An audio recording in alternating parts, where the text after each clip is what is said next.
2015 में महागठबंधन की सरकार बनती है, लालू प्रसाद यादव और नीतीश कुमार एक साथ चुनाव लड़ते हैं और उसके बाद 2017 में सुशील मोदी 40 दिन लगातार प्रेस कॉन्फ्रेंस करके बताते हैं कि लालू परिवार कैसे उलझा हुआ है अपराधों में, लालू प्रसाद के पूरा परिवार पर घोटाला का आरोप लगता है और नतीजतन ये होता है कि नीतीश कुमार जीरो टॉलरेंस का हवाला देते हुए फिर से भाजपा के साथ चले जाते हैं।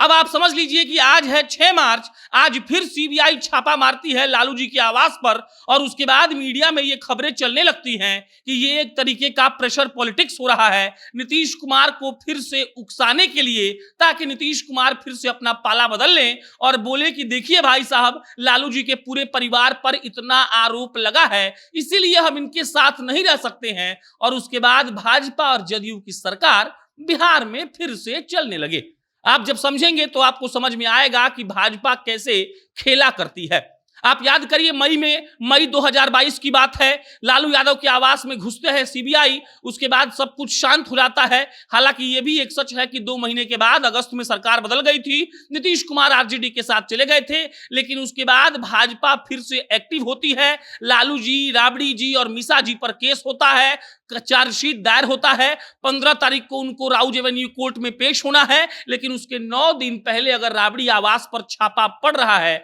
तो आप सोचिए कि इसके पीछे का राजनीतिक मायना क्या होगा। क्या वाकई में भाजपा नीतीश कुमार को मौका दे रही है कि देखिए भाई साहब, हम छापा मरवा रहे हैं, आप कोई बहाना दीजिए और बहाना देकर आप पाला बदल लीजिए और फिर से हमारे साथ गठबंधन करके बिहार में सरकार बना लीजिए। नीतीश कुमार को डराने के लिए भाजपा जो एक खेल खेल रही है, इसका नतीजा हो सकता है कि नीतीश कुमार फिर से आरजेडी को छोड़ दें और हो सकता है कि वो भाजपा के साथ चले जाएं। देखिए अब प्रेशर कैसे बनता है, इस बात को समझिए।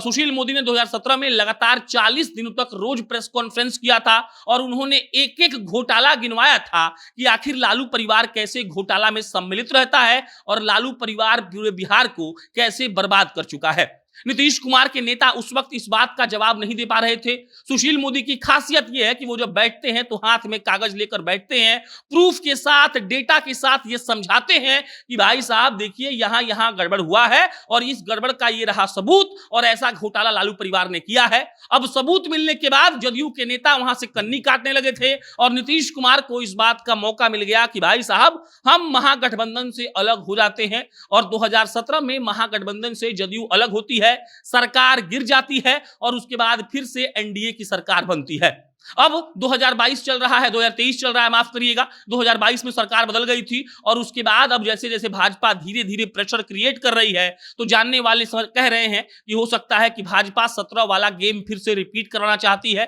नीतीश कुमार बेदागी हैं, उन पर कोई दाग नहीं है और नीतीश कुमार बार बार कहते रहे हैं कि हम अपराध पर और घोटाला पर जीरो टॉलरेंस का नीति अपनाते हैं और ऐसे मोमेंट पर जब सरकार डागमडोल स्थिति में चल रही है, अगर लालू जी के आवास पर छापा पड़ा है, अब जदयू के नेता से सवाल पूछा जाएगा और वो सवाल नहीं देंगे, फिर से 17 के माफिक कन्नी काटेंगे और उसके बाद हो सकता है कि नीतीश कुमार सरकार बदलने पर मजबूर हो जाएं। आरजेडी के नेता लालू यादव के घर के बाहर बैठे तो हुए हैं, लेकिन आप समझिएगा जदयू की मुसीबत हो जाएगी, क्योंकि जदयू वाले क्या कहेंगे इस पर सभी भी संशय बरकरार है। जदयू वाले क्या लालू प्रसाद यादव और तेजस्वी यादव को डिफेंड करेंगे, और अगर डिफेंड नहीं करेंगे तो क्या नीतीश कुमार फिर से जीरो टॉलरेंस का हवाला देकर आरजेडी को छोड़कर भाजपा के साथ चले जाएंगे। भाजपा के सारे नेता मिशन मोड में काम करते हैं, उनको पता है कि 24 और 25 की तैयारी बेहतरीन तरीके से नहीं की गई तो सीटें कम हो जाएंगी और भाजपा इसके लिए कुछ भी करने को तैयार भी है। अब छापा पड़ गया है, नीतीश कुमार पर प्रेशर भी बन गया है। देखना यह है कि प्रेशर जो बनेगा, क्या वाकई में इसका फलसफा यह होगा कि नीतीश कुमार आरजेडी छोड़ेंगे, भाजपा के साथ जाएंगे और फिर से तेजस्वी यादव नेता प्रतिपक्ष बन जाएंगे। बाकी जैसे जैसे कोई अपडेट आगे आपको हम इत्तला करेंगे। मेरा नाम प्रशांत राय है, आप जनता जंक्शन देख रहे थे। बहुत बहुत धन्यवाद।